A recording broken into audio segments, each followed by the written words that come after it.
हाय, मी अपेक्षा आणि मी 9वीत आहे बरं का। अहो तिकडे त्या आजी ओरडत होत्या ना म्हणून मी इकडे आले। तिचं काय सारखं अभ्यास कर अभ्यास कर अभ्यास कर म्हणत असते, साधा शाळेचा प्रोजेक्ट पण करू देत नाही हो। तुम्हाला म्हणून सांगते, काल मी शाळेचा प्रोजेक्ट करत होते तर आली म्हणे काय ग काय करतेस? आजी मी शाळेचा प्रोजेक्ट करते। शाळेच्या प्रोजेक्ट बिजेक्टच्या नावाखाली मला शेंडी लावू नकोस। शेंडी नाही ग आजी, मी तुझी अपेक्षा की नाही, शाळेने तुझ्या अपेक्षावर खूप साऱ्या अपेक्षा ठेवून हा प्रोजेक्ट करायला दिलाय। ते म्हणाले हे बघ अपेक्षा, आम्ही तुझ्यावर खूप साऱ्या अपेक्षा ठेवून तुला हा प्रोजेक्ट करायला देतोय बरं का, आणि तू हा प्रोजेक्ट पूर्ण करशील अशी आमची अपेक्षा आहे। आणि जर का मी हा प्रोजेक्ट पूर्ण नाही केला तर त्यांची अपेक्षा भंग नाही का होणार, आणि जर का त्यांची अपेक्षा भंग झाली तर तुझी ही अपेक्षा कुणाच्याही अपेक्षेच्या लायकीची राहणार नाही ग आजी। आजीला समजवत येतो तो उद्याचा दिवस। पहिलाच पेपर होता तो मराठीचा, अभ्यास तर काही झालाच नव्हता। मग काय लिहिले मनाचे श्लोक, चोखोबाचा ऊस राहिला ना डोंगा, मनावरी गंगा तीर्थ झाली।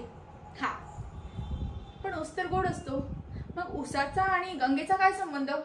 हा ऊसाला पाणी देण्यासाठी गंगा आली असेल। हा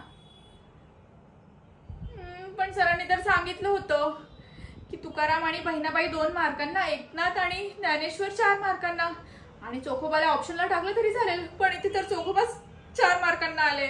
मग काय जाऊ दे, ऊस राहिला डोंगा, हा म्हणजे ऊस डोंगरावर राहिलाच नसेल म्हणून गंगा धावत आली असेल।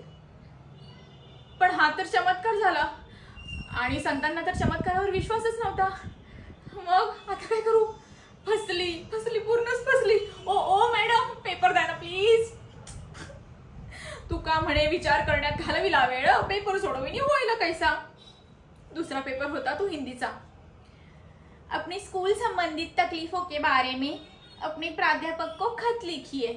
हाँ हे मस्त आहे। प्रिय मुकेश नाही म्हणजे प्रिय मुख्याध्यापक मुकेश सर जी, हाँ सादर प्रणाम। हमें खूबच तकलीफ है, दररोज हमें वर्ग में वेगळे IMP देते हैं और पेपर में भलतेच प्रश्न टाकते हैं। पेपर लिखने को 3 घंटा पूरता नहीं है। पेपर लिखना शुरू पण नहीं केला कि पेपर घेने की घंटा हो जाती है। ओ मैडम एक तर डोके में विचार करो, मनातल्या मनात हिंदी में भाषांतर करो, आणि पेपर लिखते लिखते फट गई मैडम सवाल पत्रिका। पुढचा पेपर होता तो इंग्लिशचा। एक तर आधीच इंग्लिश आणि माझा 36चा आकडा आहे, त्यात पहिलाच प्रश्न होता ऍड अ क्वेश्चन टॅग। हे टॅग वगैरे म्हटलं ना की माझं तर डोक्याची दहीच होते। फेसबुकला नाही का कोणीही काहीही कोणालाही काहीही टॅग करत असतं।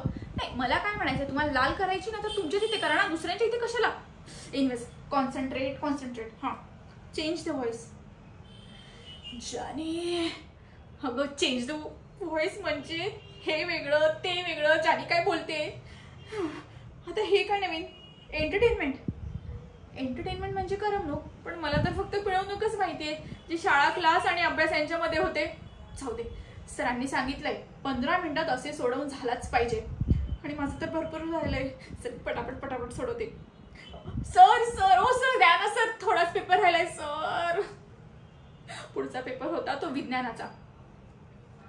मानवामध्ये लिंग निषेधी कशी होते तर XZ म्हणजे मुलगा आणि XY म्हणजे मुलगी, आणि तिसरा जो उरतो तो त्याला काय म्हणतात YZ। अहो डोक्याची YZ होतोय पूर्ण। विज्ञानातील विज्ञानकाला वरळीचा पूल एका बाजूला आणि वाशीचा पूल दुसऱ्या बाजूला दिसतोय, तर मग 550च्या वर्गमुळात 3 पकडायला गेलो तर 30 डिग्री 60 डिग्री आणि 90 डिग्री यांचे प्रमाण किती? तर X - Y Y - Z Z - X into गणित, भूगोल, इतिहास, नागरिकशास्त्र। अरे बापरे, या अभ्यासाने तर डोक्याची YZ करून टाकली हो।